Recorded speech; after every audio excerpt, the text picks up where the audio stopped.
1971 south Asia एक political powder cake पर बैठा हुआ था। इंडिया और पाकिस्तान के बीच टेंशन अपने पीक पर था।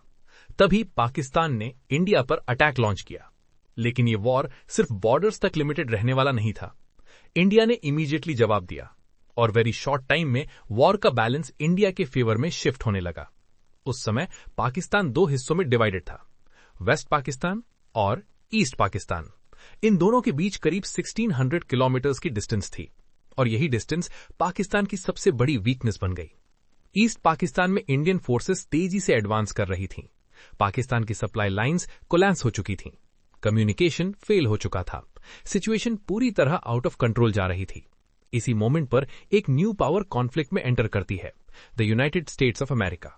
पाकिस्तान को सपोर्ट देने के लिए अमेरिका ने अपने वॉरशिप्स और एक aircraft carrier USS enterprise Indian ocean की तरफ मूव किया। मैसेज बिल्कुल क्लियर था, स्टॉप इंडिया। अगर यूनाइटेड स्टेट्स डायरेक्टली वॉर में एंटर करता तो हिस्ट्री का कोर्स चेंज हो सकता था। इंडिया की विक्ट्री डिले हो सकती थी या शायद कंप्लीटली डिनाई हो जाती। लेकिन तभी ओशन की डेप्थ से एक और पावर सामने आती है, सोवियत यूनियन की न्यूक्लियर सबमरीन। यह सबमरीन सीधे अमेरिकन फ्लीट के सामने पोजीशन ले लेती है। नो वार्निंग, नो नेगोशिएशन, सिर्फ एक स्ट्रांग मैसेज, अगर तुम इस युद्ध में घुसे तो हम भी घुसेंगे।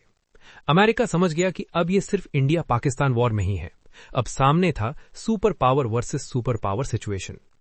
एक रॉन्ग मूव और यह कॉन्फ्लिक्ट वर्ल्ड वॉर 3 में बदल सकता था।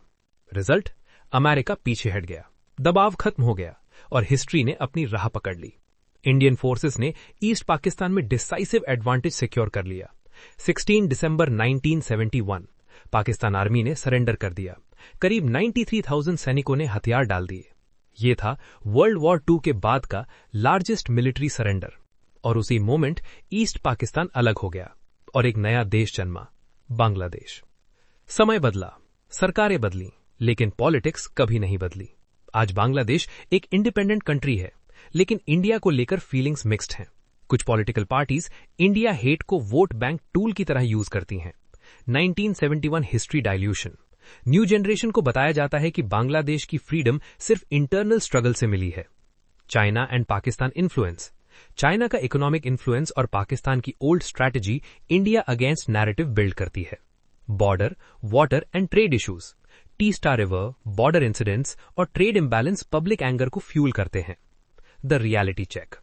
रियलिटी ये है, अगर 1971 में इंडिया स्टैंड ना लेता तो बांग्लादेश शायद आज एग्जिस्ट न करता। ये ओपिनियन नहीं, ये हिस्टोरिकल फैक्ट है। पॉलिटिक्स टेम्पररी होती है, हिस्ट्री परमानेंट रहती है। हिस्ट्री सिर्फ याद रखने के लिए नहीं होती, हिस्ट्री समझने के लिए होती है, क्योंकि जो इतिहास को भूल जाता है वो अक्सर वही गलतियां दोहराता है।